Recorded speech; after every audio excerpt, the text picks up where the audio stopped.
This past weekend, my older son, younger daughter, and only daughter-in-law went to a gay bar in our town to dance and watch a drag show. This was a new adventure for us ladies, and we were excited to be enlightened as to what it was all about. The drag show was interesting, but I was eager to dance. My son soon suggested that we head upstairs to the club and dance the night away. Some interesting things happened, but it was the contrast between this experience and our many experiences in church that captured the attention of my daughter and me. Nobody approached my daughter-in-law. It was obvious to everybody that she was there with my son. But when my daughter and I were constantly together, it was just as obvious that each of us was alone in a sense. So several people asked us to dance. A couple of gay guys danced with my daughter, and then I danced with them, also for a while. But encounters with two other young people really made me think. I'll talk first about the guy who came up to me. This young man was probably in his 20s. It's hard to know in a dark room, but that would be my guess. He just popped up out of nowhere and began to dance with me. And he didn't just dance with me, but he danced like me. And when he was done, he threw his arms around me and hugged me and said, "I love you, I love you, I love you." And then he was gone as quickly as he had arrived. The second was a young woman. She looked to me as if she might be barely 21. This girl was lively and spunky. I knew she was going to have a good time that night as soon as I saw her flitting almost like a butterfly around the room. This girl came up to me and asked if I would dance with her. Now, mind you, by this point, she had stripped down at the bottom to her panties, which were thongy in the back. So I was being asked to dance with a girl whose bare butt cheeks were on display for everybody to see. She offered me a sip of her drink and asked me what my zodiac sign was, then told me hers. She grabbed my hands and led the dance.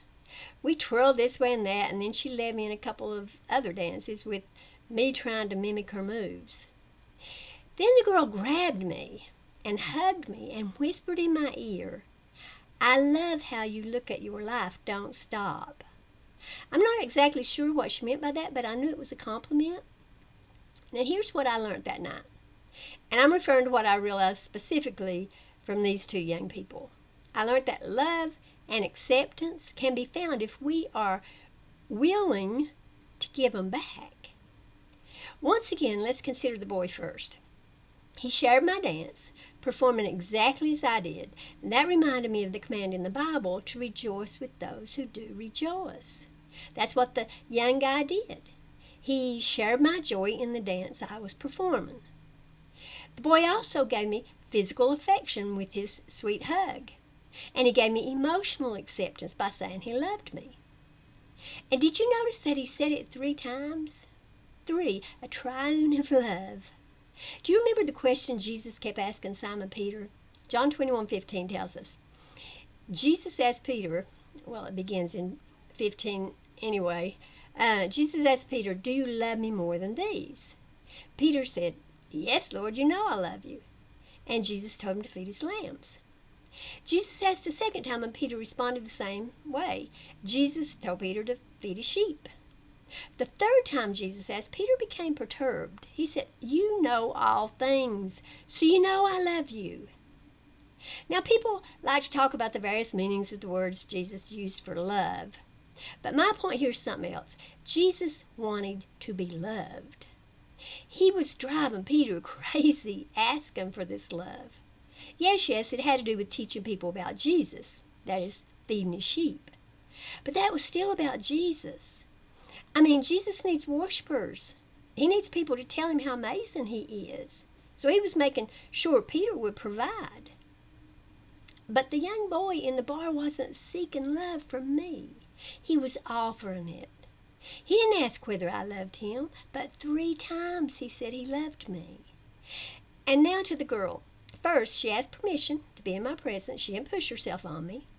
She offered me a drink, which was all she had to offer. She asked a question about me to show her interest in me. She tried to teach me to dance in different ways. She physically gave me affection. And she said words to encourage me to be exactly as I am. She accepted me. She approved of me. She acknowledged my worth. One last thing about the girl. Before she left me, she gave me a kiss on the cheek. A holy kiss, if you will.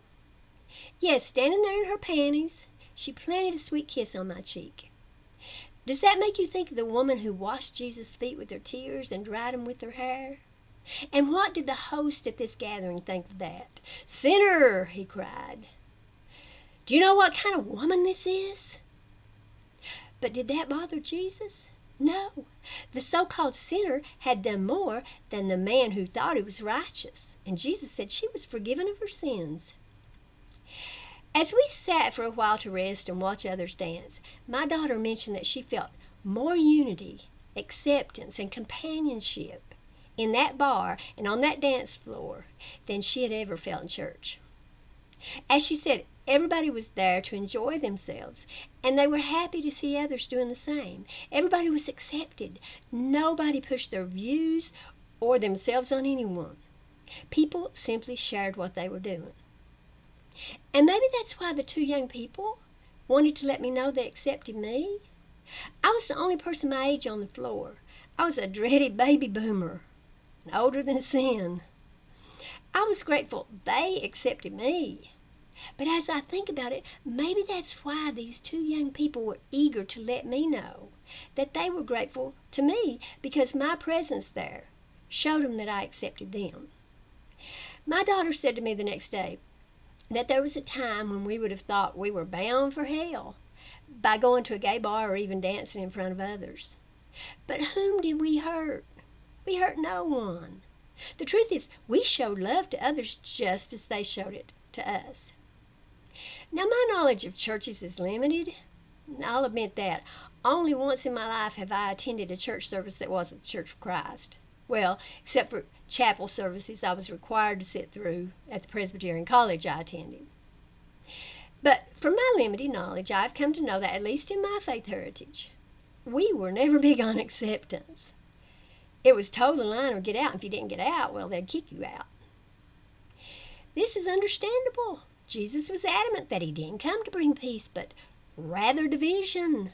He said he came for the purpose of pitting a son against his father and a daughter against her mother.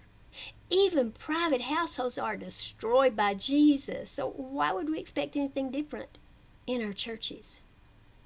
If love is what it's about, and the Bible seems clear to me, at least in places, that that is indeed what it's all about, then gay bars and dance halls are the places to be. Jesus said that those who love are born of God and know him. So forget church and maybe go instead to a bar. There you'll be loved. There you'll be accepted. Think about it. Have you ever had anyone at church grab you and hug you and tell you 3 times that they love you? Ever had anyone tell you they love how you look at life and kiss you on the cheek and basically tell you to remain as you are? Have you ever received a holy kiss? In 3 separate places, the Bible commands Christians to do this. But a kiss is intimate, and Christians really don't want to kiss one another. So they have declared the kiss to be a cultural thing. It's been replaced by a handshake, they tell us. Now, you might have experienced something of this sort in church, but from a rank stranger you just met? I seriously doubt it. I get that it might be easier to kiss a stranger you'll never see again than it is to be vulnerable in the same way with a friend or a church member. But that's a problem, isn't it? We are not comfortable with the expression of love.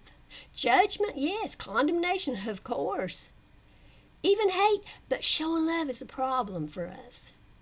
Oh, we can gossip and backbite and tear people down all the livelong day, but how often do we praise? How often do we lift others up? How often do we give without expecting anything in return? How often do we truly express our love for others in intimate ways that let them know we accept them as they are? That kiss was special. I will float on that experience for days. I'll probably think about it for years and smile every time I remember. A holy kiss replaced by a handshake? I don't think so. And let me tell you, a handshake from that girl would in no way have meant the same to me as that kiss did. I would have forgotten it in a moment, and I'll probably never forget that kiss. So tell me, what was wrong with what my family and I did that night? I can think of nothing but a whole lot that happened was right. And it brightened my world, renewed my spirit, my faith in humanity, and made me want to be a more loving person. What could possibly be wrong with that? Before I hush, I have a request of y'all. I hope you'll consider doing it. Today, June 15th, is my younger son's birthday. He died in 2012. He was one of the most loving, generous, and accepting people I ever knew.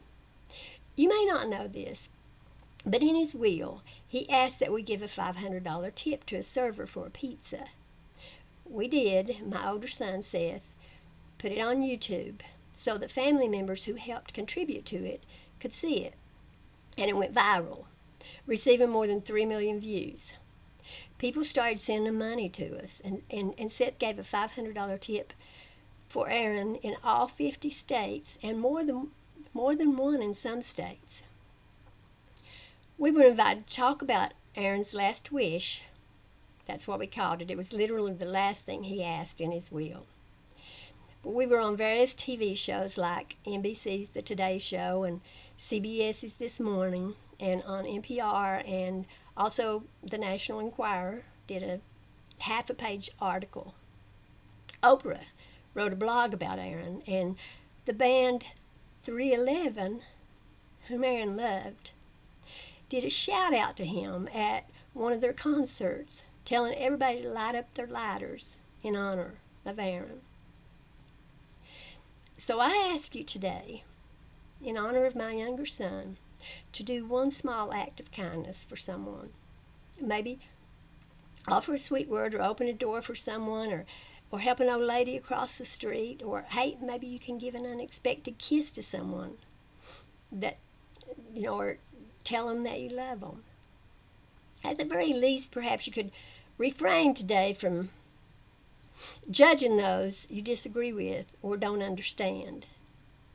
Love, acceptance, compassion, and tolerance, these are the things we all need. Jesus may have come to cause division, but we can overcome his evil plot. We can love one another. I know we can. So let's do it, at least today, in honor of my baby boy. Thank you. And remember, it's Pride Month. If you can't be a supporter, maybe you can refrain from condemning. If you can't help, at least don't hurt. Thank you all.